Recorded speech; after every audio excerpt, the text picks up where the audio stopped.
Paano? Magandang araw mga kapam! Nandito po tayo ngayon sa 168 Divisoria Mall upang maghanap po tayo na swak sa ating budget para sa nalalapit nating Christmas party. Dahil kasama ko ang aking anak upang bilan na rin siya ng kanyang masusuot sa Christmas party, unahin na natin siya. And nandito na tayo sa mga men's formal attire. Ang kanilang formal suit with pants ay nagkakahalagang 3K. At ang kanilang barong naman ay nagkakahalaga sa 1,500. At ang kanilang bangkok polo ay 480. At pwede ibigay ng 400 nila for the last price. O diba, swak na swak sa budget natin. And for the slacks and trousers, 480 to 680.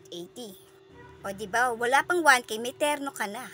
And I suggest na agahan mo papunta dito para hindi pa masyado marami ang tao at maaga ka rin makakauwi. Oh, ano kapam, sugod na!